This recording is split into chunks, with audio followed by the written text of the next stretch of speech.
hubungan seks atau menggunakan jarum suntik dengan banyak orang, tapi angka itu hampir biasanya tidak terjadi. Jadi pola penyebaran yang berbeda bisa membuat pola struktur penyebaran yang berbeda juga. Lalu saya akan berikan contohnya lebih agak mendalam, yaitu mengenai soal penyebaran penyakit. Yang ini saya lakukan setelah melakukan riset tahun 2003 yang disebut Mas Eri. Waktu itu SARS baru terjadi. Terus kan saya sangat khawatir, apa ini SARS? Orang nggak ngerti penyakit baru, what's going on? Semua orang mencoba mencari jawaban. Pertanyaan yang paling krusial saat itu adalah seberapa besar SARS ini? Ada yang bilang jutaan orang akan mati dan sebagainya. Jadi karena itu saya tertarik melakukan masuk ke arena epidemiologi ini.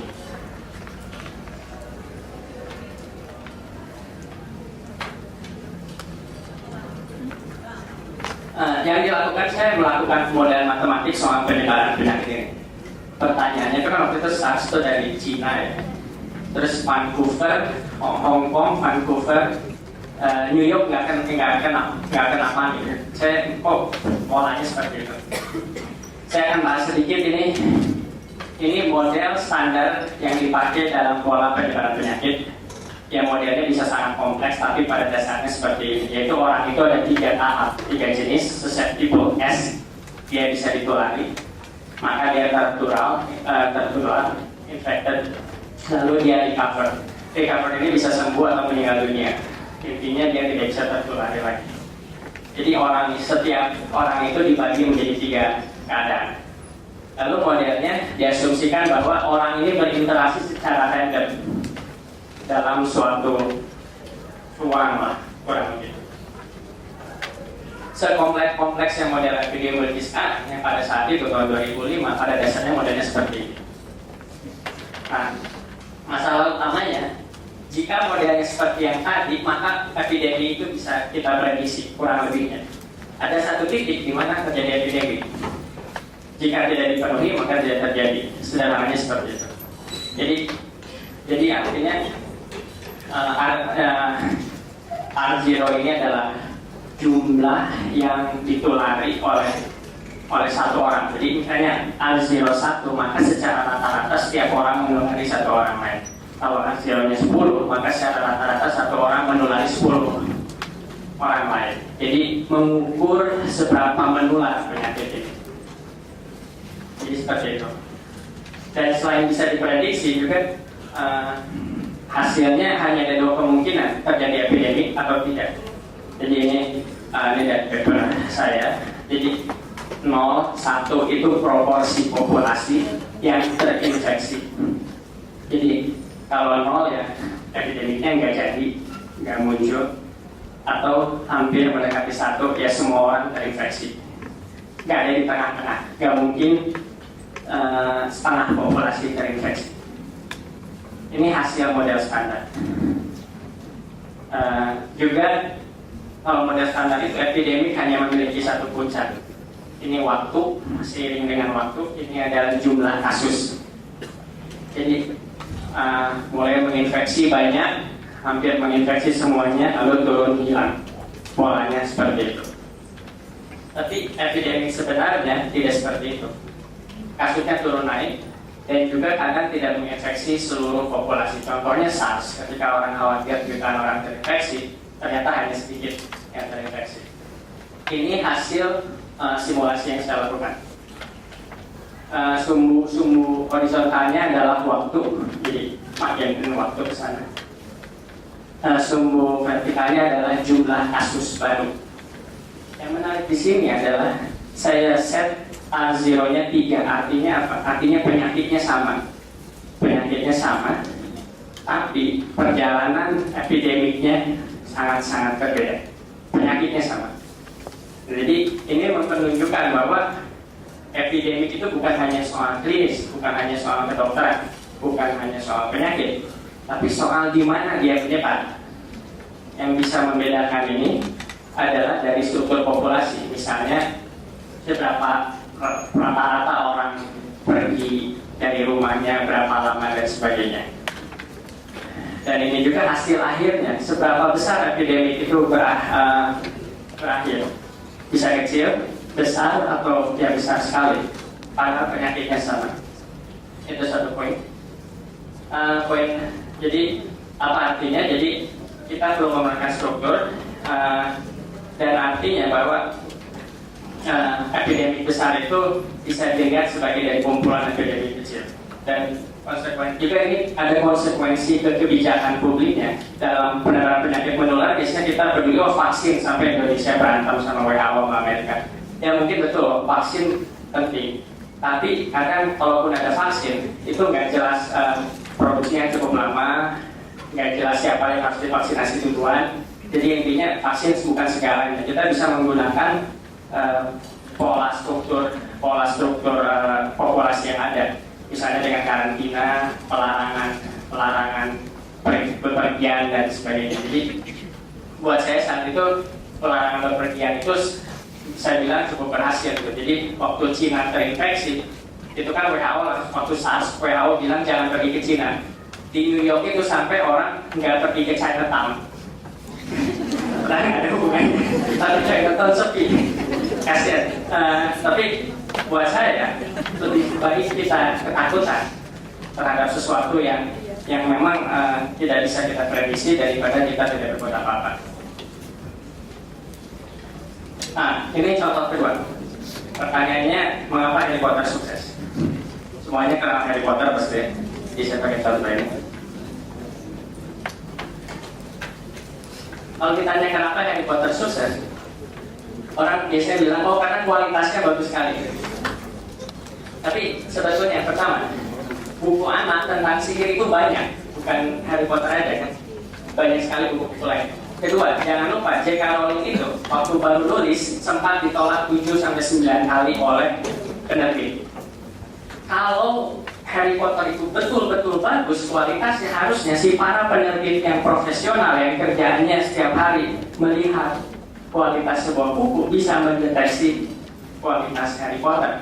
Tapi enggak, sama mereka ditolak dan akhirnya diterbitkan oleh satu penerbit yang waktu itu kecil, ya sekarang menjadi raksasa. Jadi dengan demikian poinnya adalah jadi kesuksesan itu belum tentu bisa dijelaskan oleh kualitas. Apa yang ingin disampaikan dalam sini adalah jadi jika kualitas selalu membawa sukses, jadi seolah-olah individu itu mengambil keputusan secara masing-masing, tidak dipengaruhi orang lain. Karena jelas bagi semua orang sesuatu kualitasnya baik sekali. Tapi jika ya dalam hidup dunia itu rumit, wajar kita melihat perilaku orang lain. Ketika saya baru datang ke sini, saya cari handphone yang bagus, saya bingung begitu banyak pilihan, ya saya telepon kakak saya yang bagus yang mana. Saya nggak baca spesifikasinya, jadi wajar melakukan itu. Tapi ketika itu terjadi, maka sukses tidak lagi ditentukan oleh kualitas. Ketika orang saling mempengaruhi dan dipengaruhi. Tadi saya bilang wajar kita meminta pendapat orang lain dalam suatu masalah. Pertanyaannya, apa yang terjadi jika semua orang meminta pendapat orang lain atau secara sadar tidak sadar dipengaruhi oleh pendapat opini orang lain? Itu pertanyaan. Saya bawa ke eksperimen klasik melihat orang psikologi dan saudara yang jadi pada tahun 50-an ada satu eksperimen yang bukan backgroundnya psikologi, eksperimen yang dilakukan oleh Ash. Jadi orang disuruh duduk dalam satu ruangan, lalu diperlihatkan kurang lebihnya ya disebutkan satu garis, lalu ada garis ABC, ya kelihatan dengan jelas kan, yang ini paling pendek, lebih panjang, dan yang di tengah-tengah. Lalu orang itu ditanya, garis mana yang paling panjang? Dalam satu keadaan yang dimanipulasi karena eksperimen, orang ngacung garis A. Orang yang menjadi subjek eksperimen tidak tahu yang ngacung garis A itu sudah kong kali kong dengan pelaksanaan eksperimen. Kan jelas-jelas paling pendek, kita bisa lihat. Tapi karena semua orang ngacung A, dia mulai ragu-ragu. Ini mana yang pendek? Terus dia lihat. Akhirnya, ya intinya banyak orang yang ngacung A. Padahal ya yang ngacung A itu udah kong kali kong, jadi dikasih tahu kamu ngacung A kalau ditanya paling panjang. Jadi intinya ada tekanan sosial. Contoh lainnya, Ya banyak contoh-contoh kayak gini ya, kayak kalau kita masuk lift itu tuh kita cenderung menghadap pintu, coba menghadap ke belakang. Tapi coba lakukan itu, terus mungkin ada Milgram juga pernah melakukan. Orang akhirnya pada ngadep ke belakang juga. Atau Stanley Milgram ini memang unik, dia pernah melakukan eksperimen di kota New York yang ramai.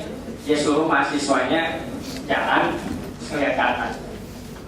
Satu orang nggak ada yang ikut, tapi 10 orang melihat ke atas. Itu semua blok melihat ke atas, ke atas nggak ada. Jadi pokoknya ada suatu pengaruh sosial yang terjadi. Tapi masalahnya ini apa? Di literatur psikologi mungkin setahu saya ini dijelaskan dengan konformitas, bahwa orang cenderung menyesuaikan dengan sekitarnya.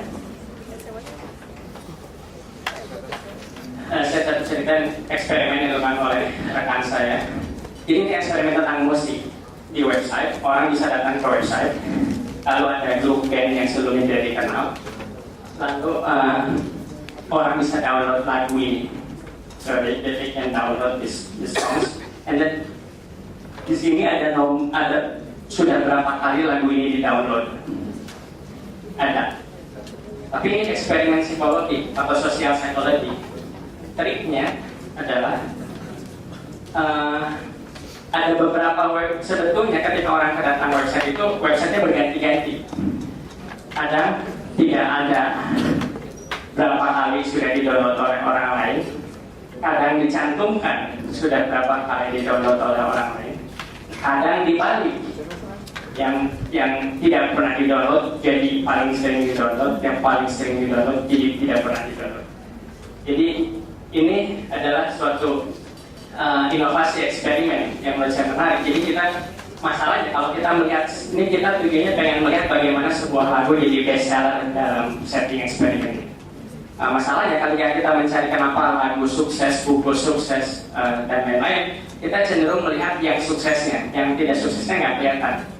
Itu pertanyaannya. Misalnya Britney Spears sukses pada tahun 2005, saya ingat sebetulnya ada Britney Spears selanjutnya yang dipopulerkan besar-besar oleh Sony, The Next Britney Spears, dan sekarang saya lupa siapa dia namanya. Terakhir lagunya dijual di eBay 50 sen, artinya nggak berhasil, dan kita lupa. Tapi yang sukses kita ingat Britney Spears. Di kurang lebih seperti jadi apa pengaruh?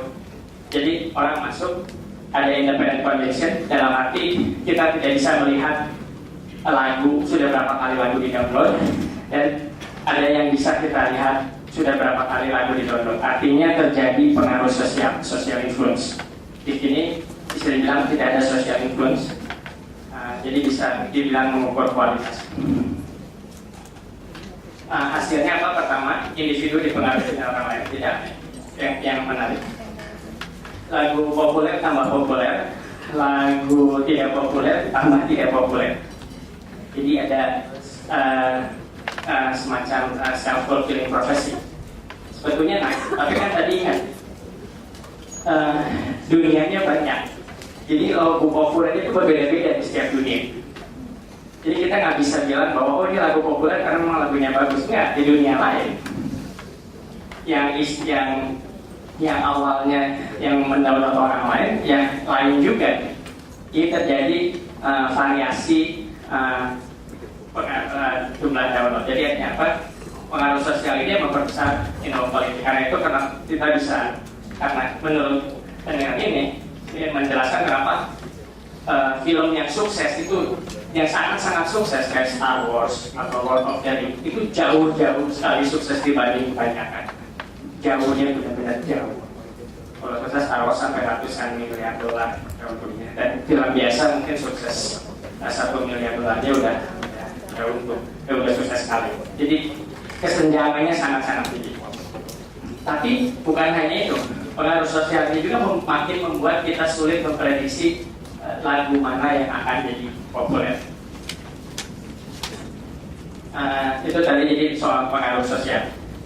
Dan terakhir saya cepat, ada satu lagi soal networking. Jadi ketika kita bicara jaring sosial network, kebanyakan orang maksudnya ngomong ya networking. Artinya gimana kita mendapat sesuatu dari jaring sosial. kemampuan networking ini sesuatu yang luar biasa sebetulnya, dalam arti bisa dilakukan manusia tapi tidak bisa dilakukan oleh komputer. Karena apa? Karena kalau kita mencari sesuatu di komputer, kita menggunakan Google. Google itu punya centralized database di Amerika. Jadi mereka punya isi seluruh internet, kita datang ke situ, tinggal akses. Ketika kita nyari kerja, nyari pacar, nyari jodoh, itu nggak ada centralized database. Kita tanya aja ke teman kita. Jadi Google itu masih harus memerlukan centralized database. Manusia bisa melakukan pencarian networking ini tanpa centralized database. Nah, kalau kita bisa mengerti, ini salah satu tujuan penelitian saya, kita bisa mengerti bagaimana manusia bisa melakukan pencarian ini secara sukses. Itu bisa mungkin diterapkan di computer science sehingga membuat mesin search engine generasi baru yang jauh lebih dari Google. Jadi itu sangat contohnya saja. Jadi salah satu disertasi saya juga soal networking. Jadi kalau tadi soal penyebaran penyakit tadi, nah sekarang networking itu soal sekarang individu ingin mendapatkan sesuatu dari jejaring sosial. Bagaimana cara melakukannya? Pertanyaannya itu, dan kenapa bisa terjadi? Salah satu jawabannya yang kita ajukan adalah karena ada multiple identity dari setiap individu. Jadi misalnya, kita anggap orang miskin dan kaya, susah saling dihubungkan, yang miskin dan kaya. Secara sosial sangat-sangat jauh. Tapi misalnya pembantu di rumah, pembantunya kadang tingkat sosial ekonomi jauh berbeda dengan majikannya. Meskipun secara sosial, jarak sosialnya jauh sekali, tapi jarak geografisnya dekat sekali satu rumah. Nah, kontraksi seperti inilah yang membuat dunia kecil itu yang juga bisa dimanfaatkan oleh individu. Karena waktu saya lewat. Jadi intinya apa yang bisa saya lakukan adalah menjadi sebagai ilmuwan sosial kita atau ilmuwan perilaku manusia, kita berusaha menerangkan dalam level individu dan juga dalam level kolektif. Nah biasanya kita menjelaskan kolektif dengan kolektif. Misalnya gini, kita mengamati satu fenomena kolektif. Kalau misalnya di Amerika, contoh di Amerika aja, kita melihat daerah pemukiman yang segregated, orang hitam sama orang kulit putih.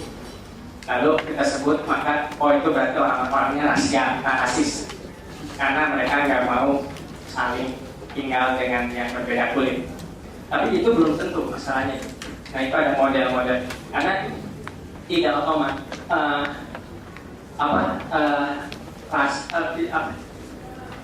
individu rasis tidak harus menghasilkan perumahan yang segregated misalnya seperti itu. Kita harus karena prosesnya itu dipengaruhi oleh jejaring sosial yang sudah diberikan. Jadi tantangannya menurut saya tentang psikologi adalah menganggap secara serius mekanisme psikologi, heuristik dan sebagainya. Lalu kita melihat efek sosialnya apa, efek kolektifnya apa, efek agregatnya apa. Karena itu adalah menurut saya pekerjaan sains yang menantang, yaitu dari individu ke kolektif. Karena sains biasanya dilakukan dari apa misalnya alam semesta dipecah-pecah terus menjadi atom. Nah kalau di perilaku manusia salah satu tantangannya kita harus kembalikan dari individu ke kolektif ini. Tapi memang banyak tantangan, yaitu soal persepsi. Ini dari disertasi saya soal persepsi jejaring sosial itu, karena jejaring sosial itu kan pada akhirnya individu punya persepsi masing-masing, kognitif yang berbeda, dan itu ternyata memiliki pengaruh juga kalau dimasukkan dimensi waktu sangat-sangat rumit. Tapi saya pikir kita setiap hari ada orang membuat kemajuan sehingga riset jejaring sosial ini saya pikir saat yang tepat dilakukan, mengingat berbagai fenomena yang kita amati sekarang, misalnya di internet, krisis moneter, penyebaran penyakit dan sebagainya. Itu semua bisa dibilang terjadi di jejaring sosial, dan kita bisa memecahkan itu kalau kita bisa mengerti, dan kita perlu mengerti itu kalau kita mengerti bagaimana itu semua berinteraksi di jejaring sosial. Demikian, ini kontak saya jika ada pertanyaan atau bisa email. Disertasi saya simpan juga di website saya, jadi bisa di-download. Sekian dan terima kasih.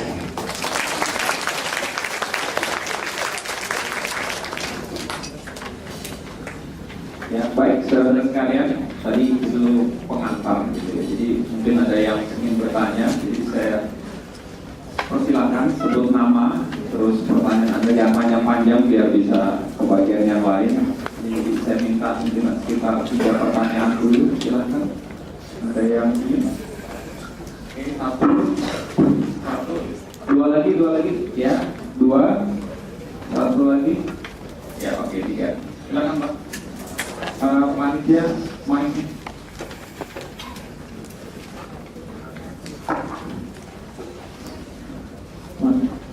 Terima kasih, Mas saya Rahman.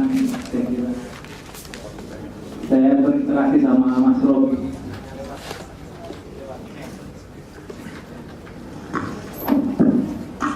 Jadi bagaimana teori pendekatan Anda ini bisa dipakai oleh peneliti-peneliti atau politisi lah, karena belakangan ini dalam pendekatan survei untuk mengetahui perilaku pemilih, kadang-kadang memakai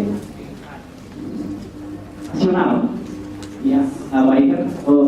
Kalau Anda kan kelihatan sekali menegasikan pendekatan sosiologis maupun sosiologis.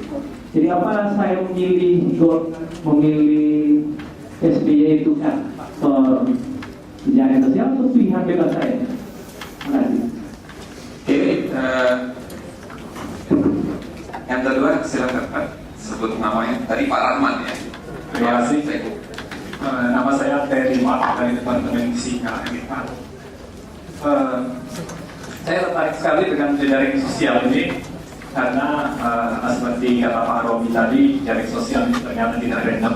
Ini juga saya temukan waktu saya ikut menganalisis fluktuasi indeks saham. Indeks saham itu fluktuasi keuntungannya ternyata juga tidak random. Yang random itu ternyata benar-benar di fisika. Kalau graf partikel di fisika itu random benar-benar. Semua yang sosial tidak random, itu saya setuju sekali. Nah, beberapa waktu yang lalu juga saya ikut mencoba menganalisis data krisis moneter di negara ASEAN. Jadi mungkin hadirin sekalian mungkin pikir agak aneh orang fisika kok menganalisis data-data krisis moneter dalam indeks saham. Nah, apa yang saya temukan itu ternyata tidak sama dengan yang dianggap selama ini bahwa krisis moneter itu dimulai dari Thailand. Saya pernah cerita dengan Pak Robi bahwa saya menemukan itu dari Vietnam, kemudian turun ke satu negara lagi baru ke Thailand. Kemudian saya buat papernya, saya kirim ke Journal of Quantitative Finance, dan ditolak mentah-mentah ya. Jadi setelah itu saya frustrasi. Dan dengan kedatangan Pak Robi ini saya mungkin ingin menanyakan, kira-kira ini tentu saja krisis moneter itu seperti perambatan juga, ada jejaringnya. Kira-kira apa saja parameter yang harus kita lihat di situ? Saya kira kalau saya dikasih tahu saya bisa perbaiki papernya, saya kirim ke Nature lah, nggak lagi ke. Terima kasih. Baik, terima kasih Pak Terry. Satu lagi tadi di sebelah sini ya, Ibu. Nama saya Nurnawan Dani, terutama Pak Robi gitu ya. Terima kasih atas presentasi yang menarik. Saya kebetulan ingin sedikit kalau boleh saya bisa aja. Jejaring sosial memang sudah banyak digunakan sekarang, universitas-universitas besar di dunia juga menggunakan analisis ini untuk melihat siapa sih yang menggunakan hasil riset mereka. Jadi dari jurnal itu mereka trace. Jadi misalnya ada universitas yang mungkin tidak terlalu besar di Belanda, Erasmus University, ternyata usernya adalah Harvard University gitu. Dan ada paradoks jejaring sosial yang memang menembus batas ruang, seperti yang saya temukan di riset saya tentang migrant worker. Jadi mereka tidak tahu banyak mengenai Indonesia, Jakarta, tapi mereka tahu banyak mengenai Hong Kong dan negara di Timur Tengah. Nah, kembali ke Mas Robi, sama menarik tadi ketika dia bilang sebelum melakukan risetnya dia menanyakan ke rekan-rekan kerja yang kira-kira berapa orang yang dibutuhkan untuk mencapai target itu. Nah, terkait dengan risetnya Mas Robi, saya ingin tahu mungkin kita bisa belajar banyak dari Mas Robi mengenai pengambilan penggunaan teori untuk pengambilan hipotesis sebelum eksperimen dimulai. Tadi kan presentasinya langsung ke eksperimen. Saya ingin tahu sedikit banyak tentang bagaimana hipotesis dibangun sebelum penelitian dimulai. Terima kasih banyak. Baik, pertama soal politik ya. Soal politik itu begini. Di teori perilaku pemilih, dan pemilih itu kurang lebihnya ada dua, disebutkan rasional dan bisa dibilang tradisional. Rasional itu dia memilih partai atau kandidat yang menguntungkan dirinya. Tradisional itu dia memilih berdasarkan ikatan simbolik atau apapun, sekali merah tetap merah, sekali kuning tetap kuning dan sebagainya. Nah, tapi sebetulnya kedua pilihan rasional hanya bisa dilakukan ketika orang memiliki informasi. Dalam negara yang informasi mengenai kebijakan politik, dalam negara yang demokrasinya masih lemah seperti Indonesia dan negara lain, itu partai politik tidak terlalu jalan menginformasikan. Jadi maka itu media sangat berperan. Maka itu kita bisa melihat iklan-iklan politik di media sangat gencar karena itu memang masuk akal. Tapi sekarang pertanyaannya begini. Pertama, media relevan, bikin iklan TV di mana-mana, bisa menjangkau jutaan orang. Pertama, tidak semua orang melihat media pada akhirnya. Pertama itu. Jadi ada orang yang akan nonton iklannya, ada orang yang akan lihat posternya. Buat orang-orang ini, mereka dapat informasi dari mana? Dari jejaring sosial, dari keluarganya, dari temannya dan sebagainya. Begitu. Jadi dalam hal ini pertama, jaring sosial menjadi seperti pemanjang, penerus atau amplifier sinyal dari media. Kedua, ketika meskipun kita nonton iklan politik, misalnya saya duduk lalu lihat iklan nonton politik, misalnya Golkar, dan tentu iklannya jadi Golkar jadi bagus.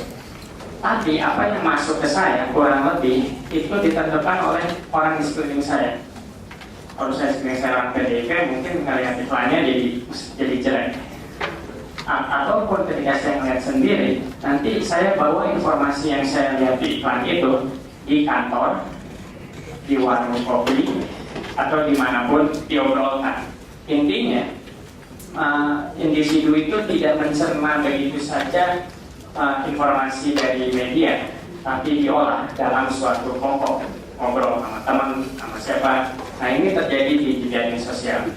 Jadi justru menurut saya perubahan, bukan menurut saya, tapi riset perubahan preferensi politik, ya kenapa dulu milih SBY sekarang JK atau apapun misalnya, itu terjadi di kelompok, di komunitas. Karena ketika saya lihat iklan SBY bagus, saya ngomong oh SBY bagus ya, oh iya yaudah saya nggak berubah.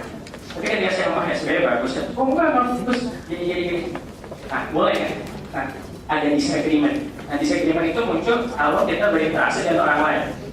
Nah interaksi dengan orang lain artinya soal pengaruh sosial tadi. Jadi menurut saya ini ya sangat relevan dalam mengerti bagaimana preferensi individu dibentuk dalam proses. Karena asumsinya individu tidak menelan begitu saja proses dari media, tapi diolah di komunitas atau jejaring sosial. Yaitu teorinya, aplikasinya tentu ya pertanyaan empirisnya tepatnya diolahnya di mana? Di masjid, di gereja, di rapat RT RW, di kantor. Nah, itu pertanyaan empiris harus diteliti. Di mana konteks komunitas yang relevan untuk mengolah informasi politik. Jadi aplikasinya di sana.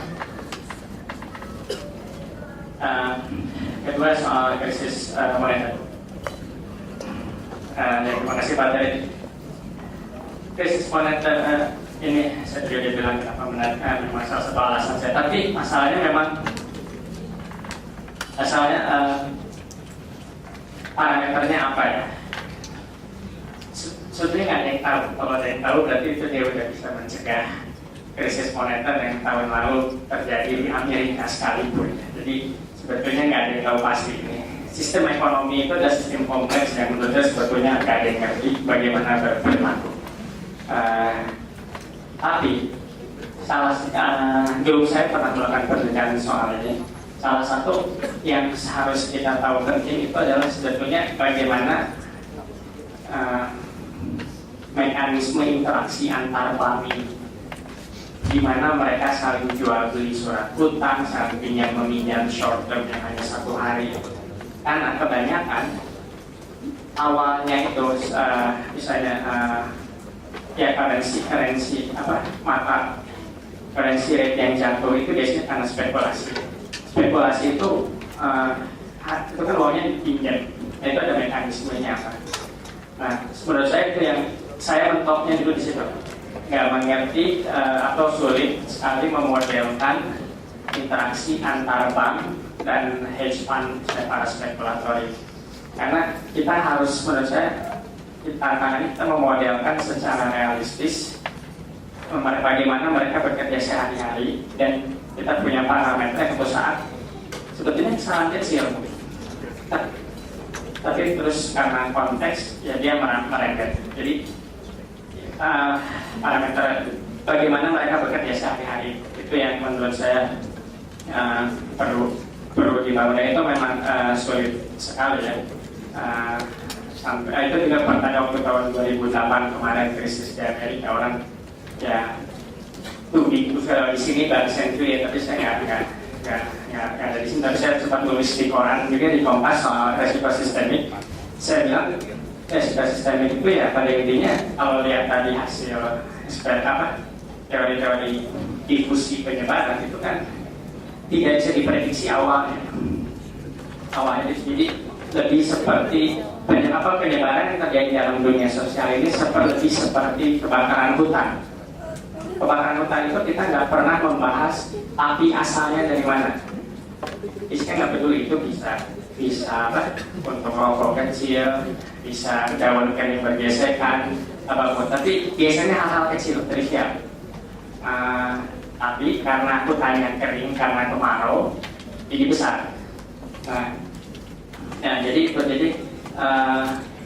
Jadi sulit kita berargumentasi mengenai apa yang akan menyebabkan krisis ini menjadi besar atau kecil, karena sangat-sangat sensitif terhadap kondisi awal. Dinamikanya sangat-sangat non-linear. Itu yang saya tidak menjawab langsung karena itu open questions yang harus diteliti. Ketiga soal uji bagaimana hipotesis dibangun. Memang tipe riset saya itu bukan menguji hipotesis, tapi lebih menemukan hipotesis. Jadi ketika kita bikin eksperimen ini, kita nggak menguji apa-apa. We just want to see what happens. Kita nggak tahu, ada studi Milgram jelas bisa kita bandingkan, tapi kita tidak bermaksud menguji apa-apa. Kita bereksperimen, melihat apa yang terjadi dan lakukan. Memang ada hasil rantai tidak jauh berbeda, tapi ada satu perbedaan dengan studi Milgram, yaitu ide bahwa ada sociometric stars. Milgram menemukan itu, sociometric stars. Jadi ada orang yang berken, yang kenal semua orang, yang membuat dunia ini kecil, pokoknya ada orang spesial. Nah, kita tidak mendeteksi itu. Jadi menurut kita, jadi orang sociometric stars ini bisa dibilang seperti hub ya, seperti dalam transportasi udara itu kota-kota besar. Tapi jejaring sosial itu sepertinya bukan tidak memiliki hub ya. Tanpa hub pun bisa membuat fenomena-fenomena yang dia observasi. Jadi seperti itu. Jadi kan kita lihat aja gitu. Lalu kita coba jelaskan mekanisme domain atau ya, masih ada lagi, silakan. Oke, 1, 3 lagi, 2, 1 lagi. Ya, silakan. Nama saya Rahmat.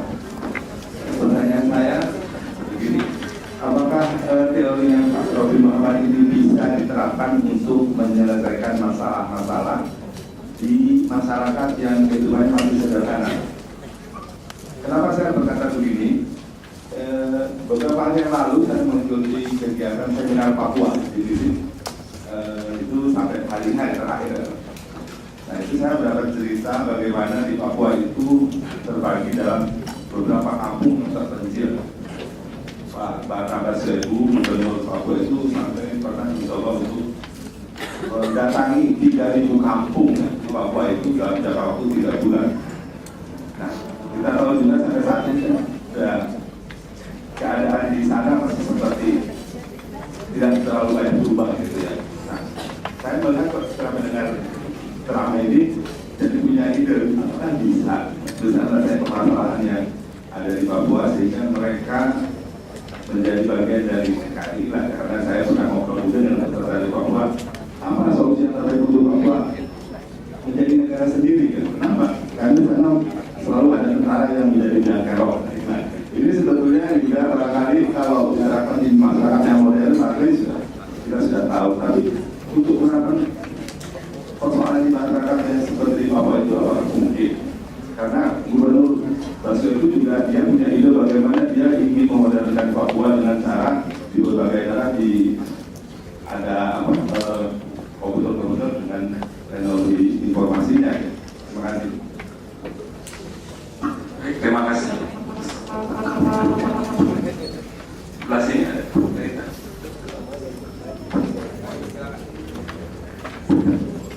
Oke, terima kasih. Assalamualaikum warahmatullahi wabarakatuh. Saya Samino dari Universitas Malaya di Lampung. Terkait dengan materi yang kita dengarkan siang hari ini, dan gitu ya. Karena saya backgroundnya adalah orang kesehatan masyarakat, barangkali yang ingin saya sedikit ingin ketahui dari Pak Robi nanti yang terkait dengan kesehatan masyarakat juga. Akhir-akhir ini undang-undang kesehatan sudah diperbarui kan gitu ya, dengan ada beberapa yang baru, masalah aborsi, masalah merokok kan juga kemarin menjadi masalah yang krusial di dalam undang-undang. Nah, terkait dengan perilaku merokok ini, berkaitan dengan jejaring sosial tadi, pada umumnya memang masyarakat kelas bawah lah yang menjadi korban perilaku merokok tidak baik ini, kan, gitu ya. Nah, kira-kira solusinya seperti apa? Kan, gitu ya. Apakah teknologi sekarang ini mampu untuk mengurangi masyarakat kelas bawah ini untuk merokok atau bagaimana? Kan, gitu ya. Karena yang sering saya baca juga atau yang sering saya perhatikan, untuk biaya konsumsi merokok ini sangat-sangat tinggi sekali, kan, gitu ya. Kemudian dampak-dampak dari kesehatan juga cukup tinggi. Cuma yang saya tidak mengerti, kebijakan-kebijakan sendiri tidak mengarah pada bagaimana penurunan angka orang yang merokok itu sendiri. Terbukti banyaknya iklan, banyaknya media dan macam-macam. Mungkin itu saja. Terima kasih. Assalamualaikum warahmatullahi wabarakatuh. Oke, terakhir ada satu sebelah sini dari wanita. Oh ya.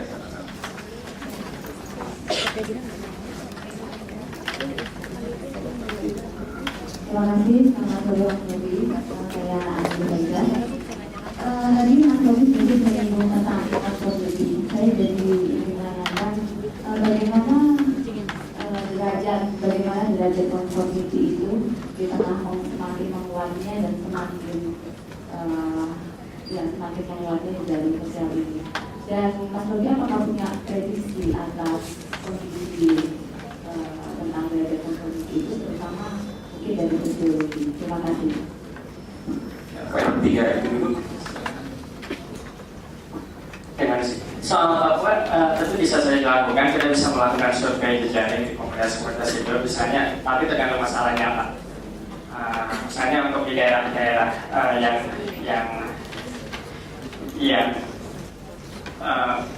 ini saya kasih contoh penggunaan jaring sosial untuk meningkatkan kemampuan komunitas terpencil atau yang sulit secara sosial ekonomi.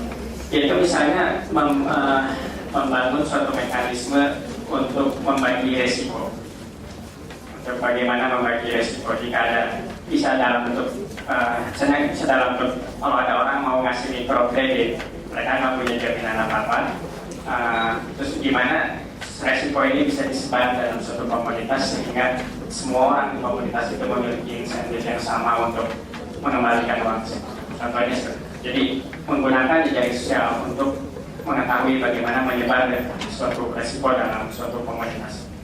Kedua, bisa digunakan dalam gerakan sosial. Dalam arti misalnya ada komunitas-komunitas terpisah, kalau kita ingin bangun mereka supaya ya lebih mau lebih aktif misalnya, yaitu kita bisa petakan jejaringnya seperti apa, lalu kita bisa lihat gimana ada kekurangan koneksi. Ya, ternyata kelompok A nggak pernah bicara sama kelompok B, tapi resource ada di mana, jadi kita bisa.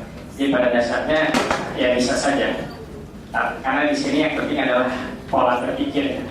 Kita tidak ketika melakukan intervensi kita bukan hanya memberikan individu tapi relasi antar individu.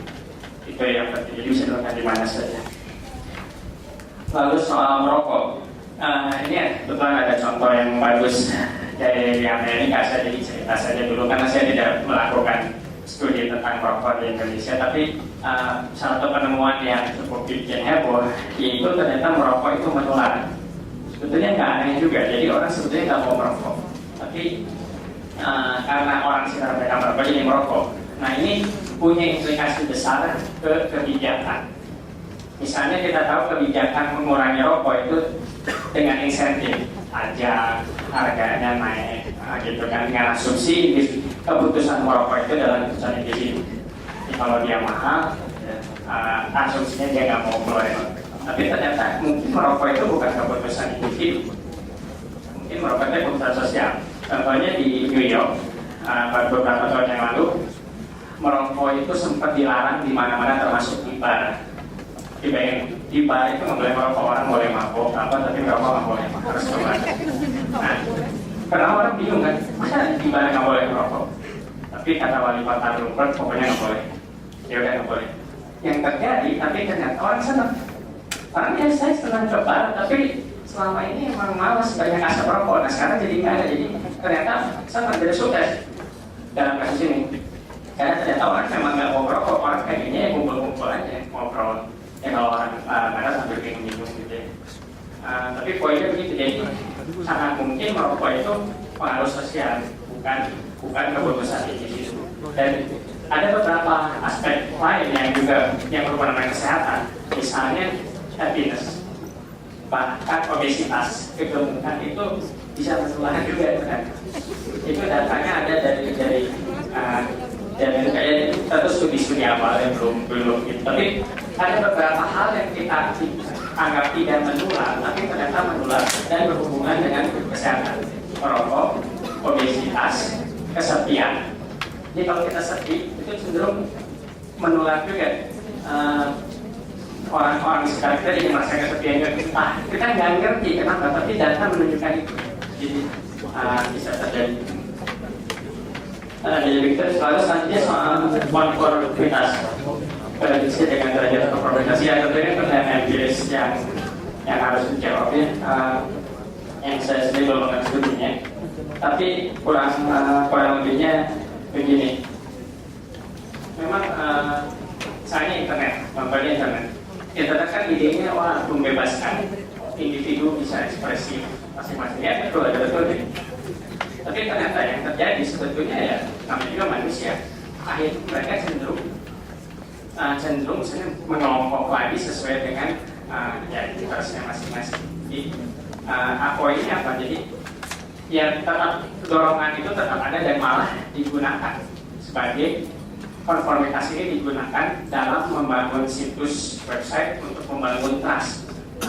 Contohnya kan salah satu halangan bisnis internet itu gimana membangun trust, kita nggak ketemu orangnya, gimana caranya.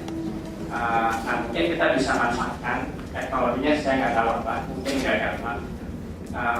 Tapi intinya berusaha mengindus konformitas ini dalam suatu situs dan bisnis atau apa. Jadi saya pikir itu selalu ada dan malah mungkin kita bisa cari gimana cara memanipulasi konformitas itu. Gitu.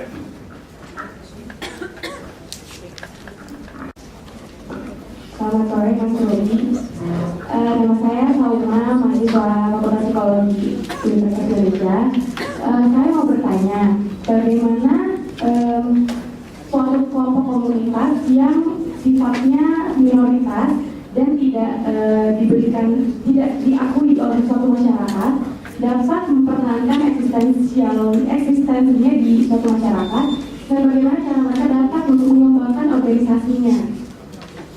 Kaum minoritas ini sendiri maksudnya yang selalu diberikan prasangka buruk oleh masyarakat yang ada di sekitar mereka. Terima kasih.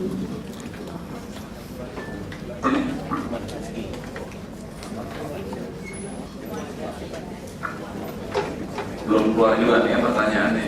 Ya, terima kasih. Selamat sore, nama saya Wanda, mahasiswa Fakultas Psikologi. Ini Mas Robi, saya tertarik dengan tadi masalah kualitas yang tidak juga menentukan sukses.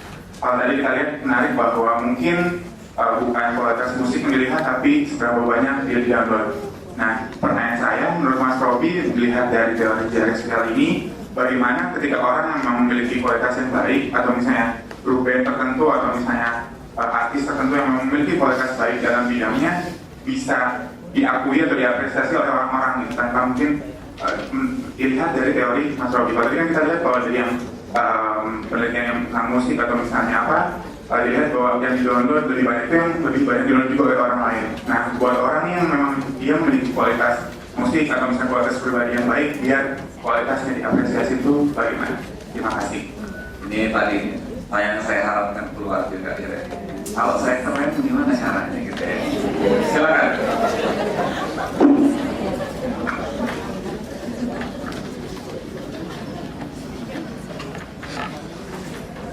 Ya, Assalamualaikum warahmatullahi wabarakatuh. Nama saya Molly dari Klinis Anak Psikologi. Baru-baru ini, ya, kurang lebih seminggu yang lalu saya baru tahu ada istilah namanya memetika. Memetika yang itu ya sangat berpengaruh lah secara sosial gitu.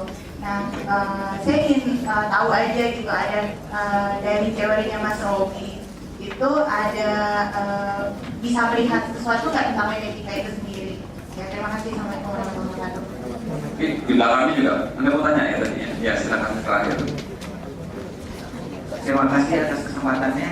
Saya Taufan, mahasiswa psikologi angkatan 2006, ingin menanyakan sebenarnya baik di Facebook maupun di Twitter dan jaringan sosial yang lainnya itu sekarang marak dengan fenomena alay. Nah, itu saya mewakili beberapa teman-teman lain juga Berapa alay?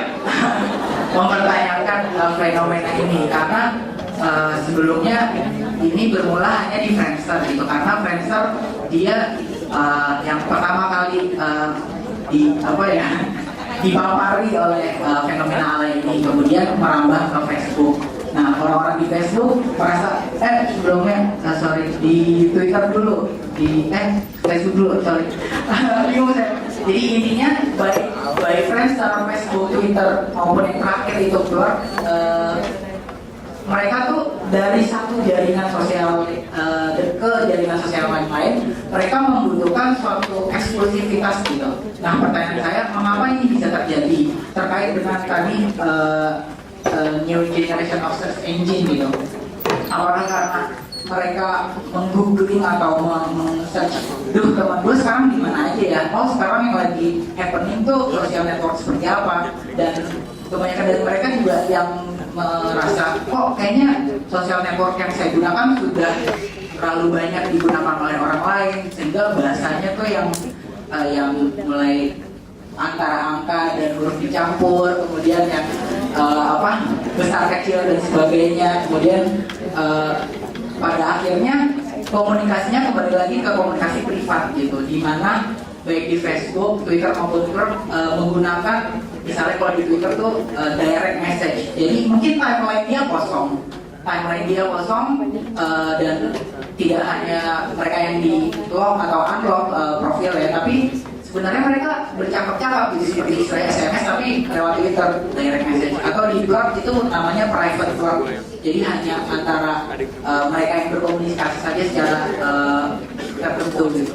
Jadi intinya saya ingin meminta penjelasan Mas Robi terhadap fenomena tersebut bagaimana. Terima kasih. Mengangkat kelompok minoritas dan promoting good guys, kurang lebihnya seperti itu. Saya gabung saja dalam arti bagaimana kita membuat kampanye sosial untuk mempromosikan suatu tujuan atau komoditas. Tapi ada pertanyaan, 6 juta dolar yang semua orang ingin tahu dan semua orang berusaha mencari. Tapi begini, bagaimana caranya ya singkatnya saya nggak tahu karena itu harus riset dulu. Tapi ada kurang lebih ada 2 framework yang bisa kita pakai untuk melihat ini. Pertama adalah kita ada satu teori namanya influencer teori. Kalau yang pernah baca bukunya Tipping Point, Malcolm Gladwell, intinya pengaruhi beberapa orang spesial, orang-orang yang super atau super powerful, terkenal, artis, siapa, supaya peduli dengan isu yang kita bawa, misalnya komoditas minoritas atau hewan punah atau apapun, pakai figur-figur publik, biar figur publik ya, kayak gitu kan. Tapi kalau saya percaya teori yang dibangun oleh saya dan teman-teman di kolom itu, masalahnya sesuatu menjadi besar, penyebaran menjadi sangat-sangat besar, itu biasanya bukan ditentukan oleh figur-figur publik ini. Memang kalau Tiger Woods udah ganti sekarang, mungkin kalau Oprah ngomong ya tuh protes, tapi mungkin dan berarti sampai situ saja, tidak menjadikan gitu. Nah, masalahnya ketika terjadi tren, misalnya sekarang tren ini saya cuma contoh asal aja, hewan punah, lalu kita urut ke belakang, kita temukan sebabnya. Nah, masalah kita lalu bikin cerita bahwa mulai dari si sebab itu, tapi sebetulnya itu bukan, ya itu hanya cerita, bukan teori. Dalam arti penyebabnya itu bisa apa aja. Belum tentu kalau dia melakukan hal yang sama juga sukses melakukan kampanye. Poinnya adalah penyebaran yang sangat-sangat besar itu tidak dimulai oleh orang-orang publik media ini, tapi dimulai oleh sekelompok orang yang mudah mempengaruhi sekelompok orang lain yang mudah mempengaruhi sekelompok orang lain yang mudah dipengaruhi. Jadi itu dari hasil riset kita. Jadi intinya kalau misalnya saya mau membawa komunitas minoritas, daripada saya ngedeketin artis, ngedeketin siapa, karena mereka mahal pertamanya dan juga rebutan, mereka pasti dideketin orang lain banyak juga. Ya kita buat orang-orang yang sudah peduli dengan kita menjadi lebih berpengaruh. Jadi kalau tadi pengen orang keren, pengen jadi brand, cari orang yang memang udah menganggap kita keren, lalu buat dia berpengaruh. Jadi bukan berusaha meyakinkan artis kita keren, enggak. Menurut teori ini perusahaan perlu ada disampaikan, tapi ini sejauh yang kita buka itu. Jadi kalau bisa dibilang tips ya, cari orang-orang yang mudah dipengaruhi. Biasanya kita dapat, buat dia mempengaruhi orang lain yang mudah dipengaruhi. Targetnya bukan orang public figure, tapi orang yang mudah dipengaruhi. Itu ya. Lalu selanjutnya memetika. Saya kurang tahu memetika itu apa sebetulnya, tapi yang saya tahu, saya tidak melakukan penelitian, tapi itu adalah suatu konsep di mana ya konsep penyebaran epidemi sosial yang identik yang bisa dianalogikan dengan virus, bahwa kalau kita terinfeksi meme ini, maka kita akan ikutan. Kalau ada meme pakai baju garis-garis, saya pakai garis-garis. Ada meme pakai baju sepatu Puma, saya pakai sepatu Puma, kurang lebih seperti itu yang saya tahu. Tapi masalahnya dalam difusi atau epidemi sosial itu tuh bukan seperti virus, tapi ada semacam dose respon dalam arti ini. Kalau saya dengan bos yang pertama kali, si Anu kayak gini, bisa saya cuek. kedua kali, tiga kali mungkin kayaknya benar, 4 kali, akhirnya percaya. Berkali-kali. Beda dengan virus on atau off, tertular atau enggak. Kalau isu-isu sosial biasanya lebih kompleks dari itu. Pertama bisa berkali-kali kayak gitu. Dan awalnya saya peduli amat, nggak percaya. Tapi atau teman ini bagus nih handphone yang enggak. Tapi ada teman lain juga yang berbeda, bagus nggak tapi ada yang lain. Jadi saya mulai mikir jangan bener.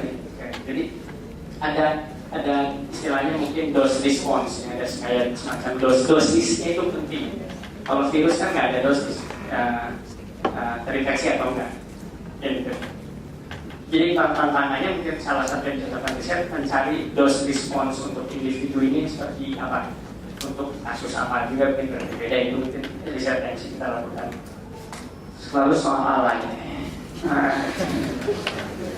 kenapa Allah ada di mana-mana gitu. Saya teruskan kurang tahu dalam arti gini, ini orang yang tadinya alay berubah jadi orang yang tadinya bukan alay berubah jadi alay itu, atau orang alay yang masuk kemana-mana, saya nggak tahu. Dua-duanya.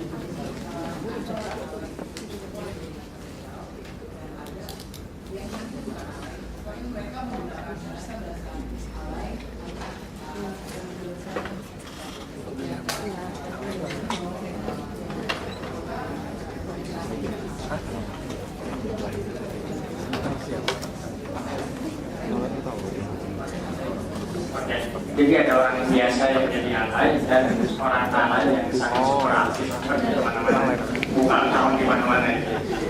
Nah, ya saya nggak tahu kenapa biasanya orang alay ya, tapi pada lebihnya ya saya pikir ini ya pertanyaannya bagaimana suatu norma kelompok dibangun, konstruksi itu ya. Misalnya saya bukan alay, tapi kalau nongkrong di klub misalnya, karena semua orang seperti alay ya, mau nggak mau saya bercandanya juga mungkin di klub saya seperti alay, karena untuk supaya bisa masuk komunitas itu seperti kayak gitu.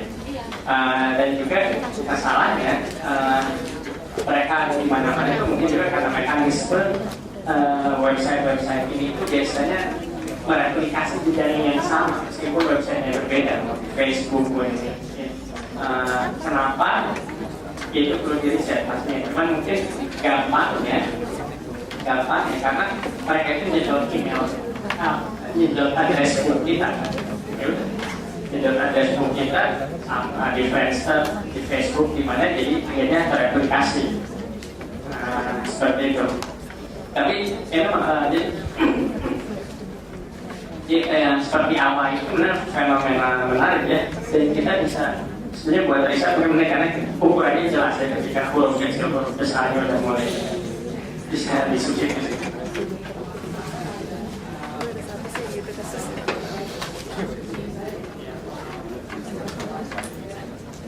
Ya, nah, mungkin saya pakai contoh ini ke yang tadi, dalam arti siapa yang memulai alay, nggak tahu kan siapa kan, tahu siapa. Nah, jadi kita mau promote di komunitas Indonesia, mungkin nggak penting awalnya dari siapa aja, tapi mempengaruhi kelompok orang yang mudah dipengaruhi, yang mau merubah angka jadi huruf, gitu kan, untuk melakukan itu.